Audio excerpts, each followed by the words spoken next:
What's going on, guys? Welcome back to the channel. Got some ZZ Top blaring in the background, so hopefully y'all can hear me okay. Today I'm just doing a practice session. It's been 2 or 3 weeks or so of me not bowling. I've been dealing with, had the flu, I had pneumonia, had an ER visit with some stitches in my head. So I've been out of the game for a few weeks, haven't touched a ball until a couple nights ago in league, which I did all right, but haven't been in the gym. I feel a little bit weak, so I'm trying to get some practice back in and get myself working back up. Today I'm going to work on some spare shooting drills, but I know we've done spare videos in the past, but I want to talk specifically today about some tweaks that I've done to my spare shooting because I've been slumping a little bit and I made some changes, and since I made the changes, my spare shooting percentage has gone up quite a bit. So I'm going to share with you what those changes have been, things that you can consider as you're going through your spare drills and if you're struggling a little bit. So before we get into that, make sure you guys hit that subscribe button. We are almost to 10,000 subscribers, so if you can help us get to that, hitting the like and comment also helps the algorithm, gets it in front of more eyes, and hopefully more people can then subscribe as well. 10,000 is a huge goal for us, so help us get there. Greatly appreciate it. With that said, let's dive into some spare practice.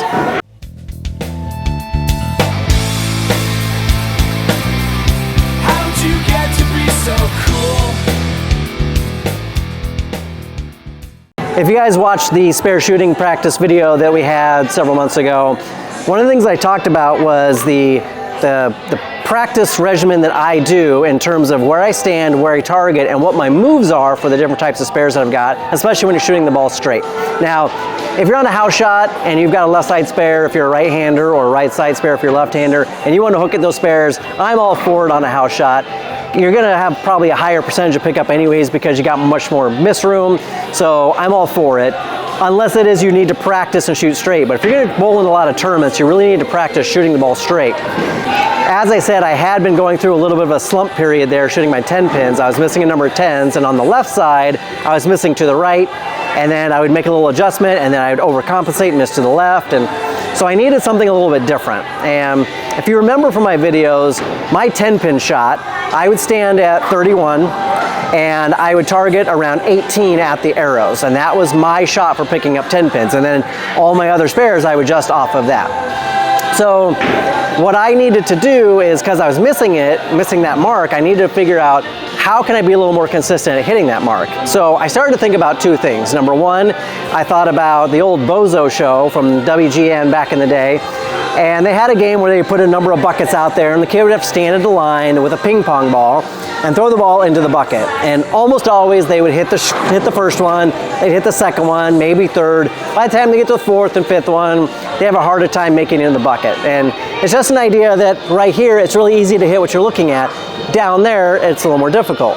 I also thought about golf, and in golf, when you're putting, you generally will try to vision what the line is going to be based on the contours of the green, and then you try to pick a spot, whether it's a different color blade of grass or a little fragment of a leaf or whatever it is, something along your line, whether that's 2 feet, 3 feet, 4 feet down instead of 20 feet away like the hole is. You aim for that spot that's closer, and you're going to be much more accurate in hitting your line. And that's especially true with straight. You can hit a 1-foot putt and make those all day long, but a 10-foot putt might be more difficult. So if you have a straight putt and you aim 1 foot or 2 feet in front of you, you're more likely going to make the 10-foot putt than if you were to aim at the hole 10 feet down. So I took that concept and I said, how can I aim a little bit closer? What can I be looking at to try to help myself out? And that's going to be going from the arrows to the dots. Now with that said, let's walk up here and take a look at the dots. So what I want to point out is, when you look at the arrows, which you can see up here, that's about 15 feet down the lane. So it's about 1/4 of the way down. And then you've got dots up here that are about half that distance, so about 7.5 feet down. Now a couple of things you'll notice is that, for starters, arrows are 5 boards apart. When you get to the dots, they're not even. In fact, you've got the first dot on the far right side, and then you've got 2 boards over as the next dot, and then you've got 3 more boards as the next dot, and 3 more boards as the next dot, and 3 more boards as the next dot. Same thing on the left side. You'll also notice that in the middle of the lane, there actually are no dots. So what I had to do is I needed to draw a line and say, okay, if I am going to be looking up here, looking at the 10 pin, and I draw a straight line from the 10 pin and cross through the 18 board, and I keep drawing that line back, what I discovered is that I needed to be aiming somewhere in between what it would be the farthest right dot on the left-hand side right there, and the middle of the lane. You can see with this particular set of lanes, that middle board is actually darker than the others. So I had to aim in between the two. Now, it's not quite as precise as targeting at a dot, so I had to really look at a board. So I'm looking at that and saying, okay, if I know the middle is 20, and that dot on the left side of that is at 21, 22, 23, 24, 25, 26, so I gotta be looking somewhere around 23 or 24.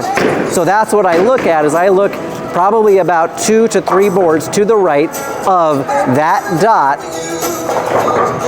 right there. So 2 to 3 boards to the right of that puts me in the same line where my ball is going to cross about 18. It's going to pick up the 10, but I'm now aiming at a much shorter distance. And having done that, I am now actually hitting that mark and covering 10 pins at a much higher percentage than I was before. In fact, this past, or a few weekends ago, the last tournament I did, which was the Northwest Missouri Senior Tour, I left something like 24 10 pins in 2 days, and I picked up 22 of them. So I still did miss a couple. I'm not perfect because I'm not a machine, but my percentage was over 90%, and I will take that all day long. So that's the first thing that I'm going to focus on today in this practice session. Is we're going to target the 10 pin. We're going to aim at that board that I was talking about, a couple boards to the right of that. Looking at the dots on the left side, it would be the 5th dot over the farthest right dot. Couple boards to the right of that, that's where I'm targeting for my 10 pin. So let's aim this down. I'm still standing at 31. Zoom in. And I'm going to focus mainly on, see if I can get down to the dots.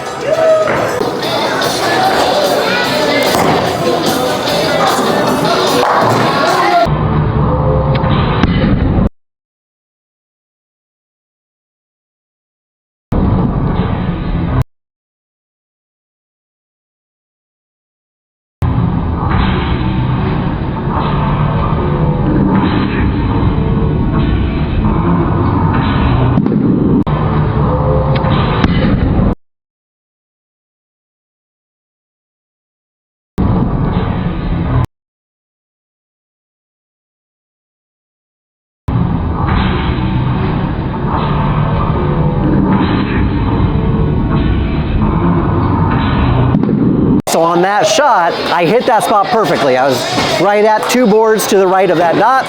Ended up crossing, is actually closer to 20, like 19 or 20 at the arrows, but took out the 10 pin perfectly. And I've been hitting that mark and it's been working perfectly. So let's do it one more time. Now remember, I am throwing a Storm Mix, not plastic, but it's plastic-like. This is what I do to cut the hook off the ball.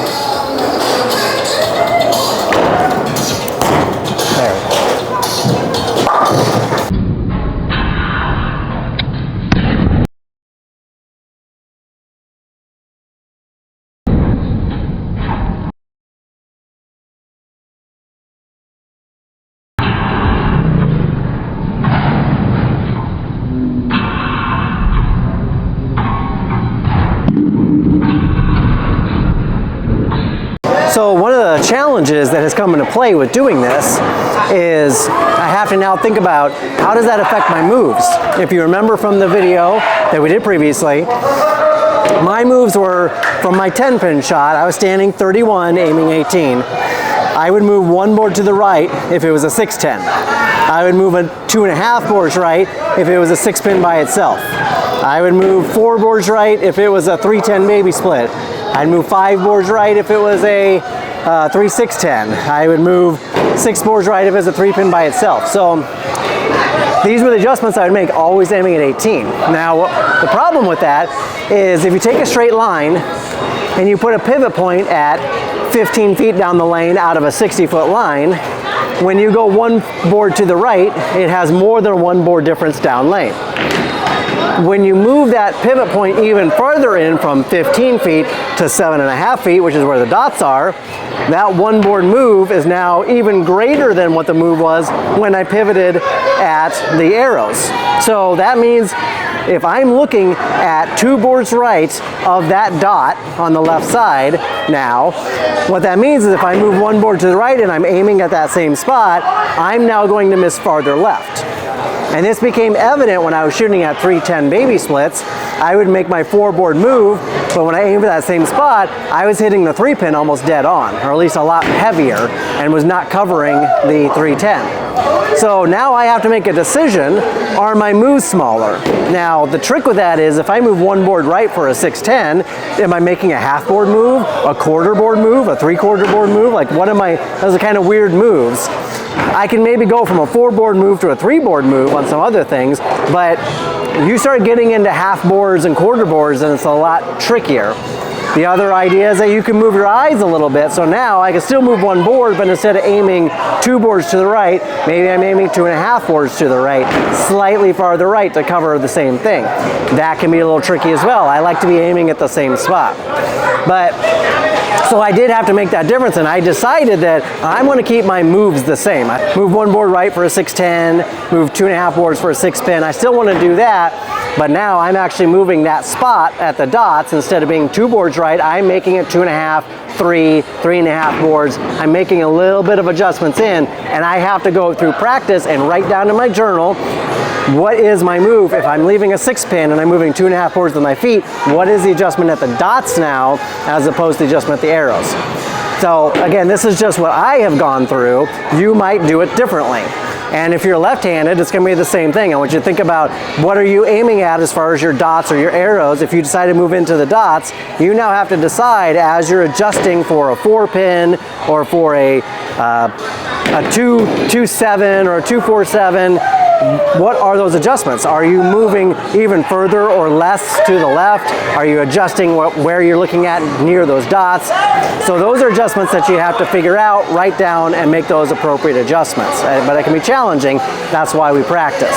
For the 310, I will say I did go back to the arrows because I did find that I know where to throw for a 310 baby split, and I was picking up a lot of those. So I abandon the dots if I leave a 310, but for everything else that I'm throwing straight at, I'm still focusing on the dots. We should actually talk about the left side spares.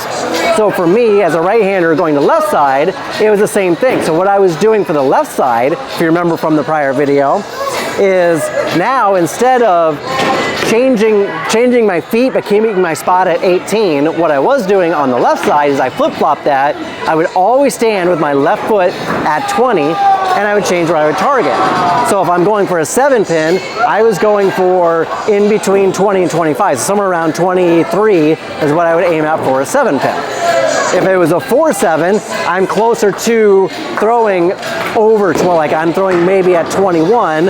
If I'm leaving a 2-pin or a 2-4-7, I'm aiming a little bit closer to 19 or 20, but I'm always standing in the same spot.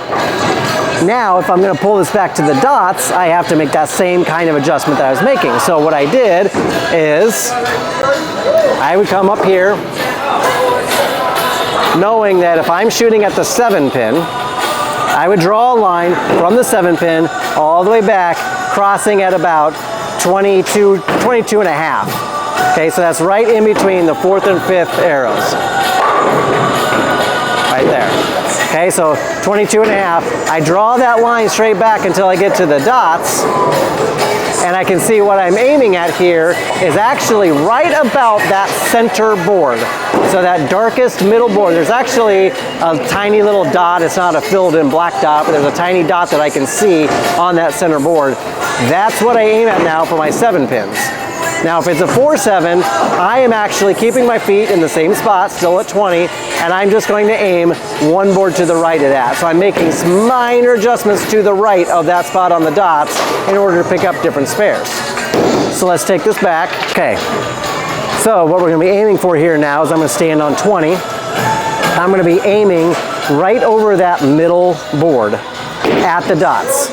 If I do that, this is my 7-pin. Now I might hit the 4, that's okay, but I want to make sure that I'm covering the 7-pin. So I'm going to aim right at that middle board at the dots.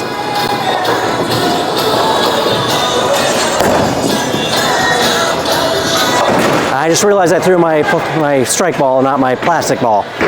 Covered the 7-pin, but I hooked a little bit at it. Let's try that again with my spare ball. Okay. Aiming right for the center board.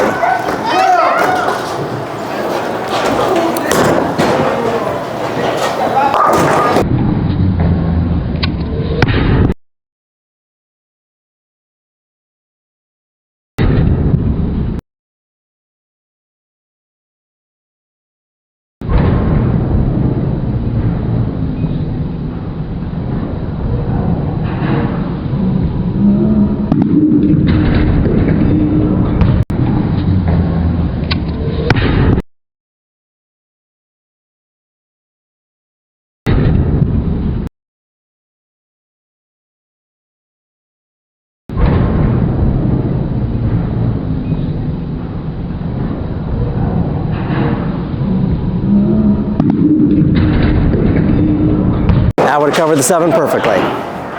That also hit the 4 pin. So I know I don't have to make big adjustments, which is why if I'm going to change where I'm looking, keeping my left foot at 20 as a right-hander, I'm now going to move just 1 board to the right of that center board.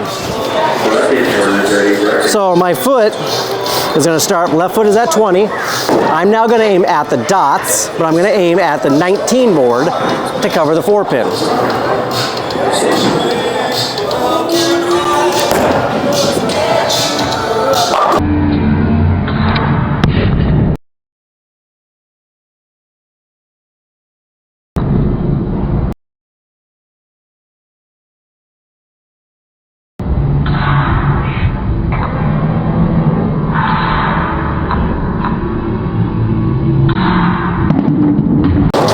And I would have hit the 4 pin no problem there. I hit the 2 also, which is fine, but I covered the 4 without an issue. And I went right over 19. I'm going to imagine that I've got like a 2-4-7. With that, I'm going to see if I can't maybe sneak by the head pin without touching it. See if I can take out that 8 pin. But I'm not going to move to the left. I'm not actually trying to just take out the 8 pin because I can move left and change my angle. At this angle, if I'm going to cover the 2-4-7, I might nick that 8 pin, so I'm going to aim at another board. I'm going to aim at about 18 here.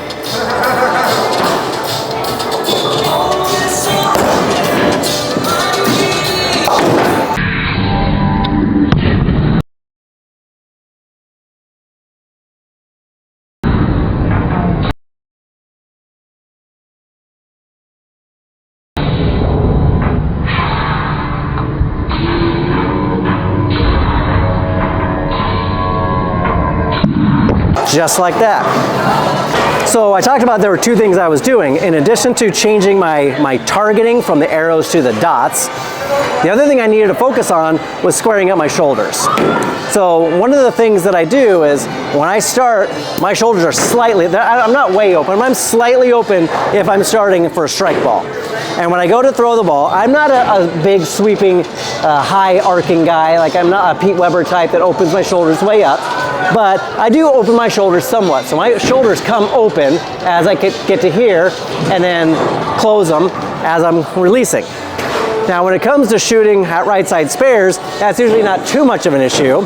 But when I shoot the left side spares, when I was missing them to the right, what was happening is I need to go this way, but I'm opening my shoulders this way, which means I have to close them even further or bring my hand across. And what was happening is I wasn't coming closed enough because I'm so used to this on my strike ball.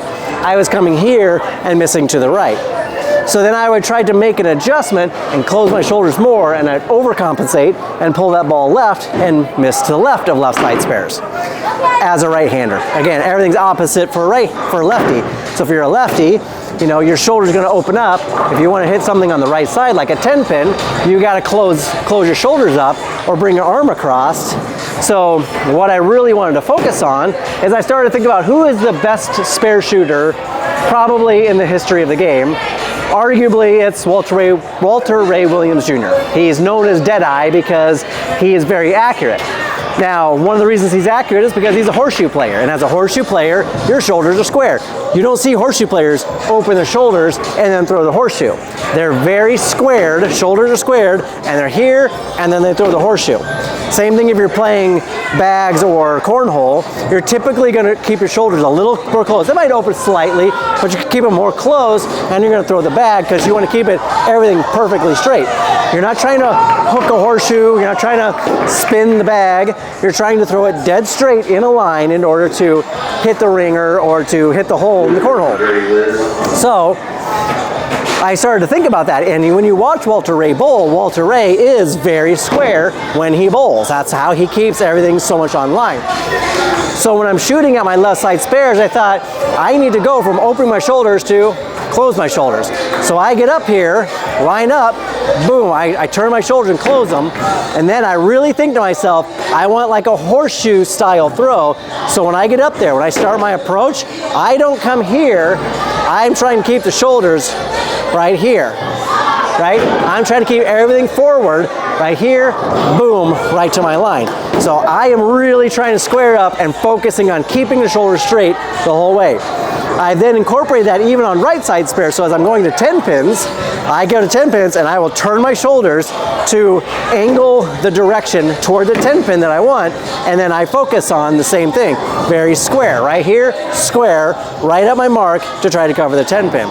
And focusing on squaring my shoulders has helped me not have to close my shoulders to get back into a position where I'm throwing it straight, and it has made me significantly more accurate. So if I'm gonna shoot at my left side spare, I'm gonna shoot at a 7 pin for a right-hander. I'm gonna get up here, and if I was throwing a strike, I'm gonna be like this. I need to close the shoulders, right? So I'm gonna get up here, line up like I would, and then I'm immediately going to shut my shoulders down, and I'm gonna try to aim my shoulders in a straight line right over my target, center board or the 20 board at the dots. So I'm gonna square up, and when I go, I'm gonna try to keep everything square and not open my shoulders. So I'll get up here, square up.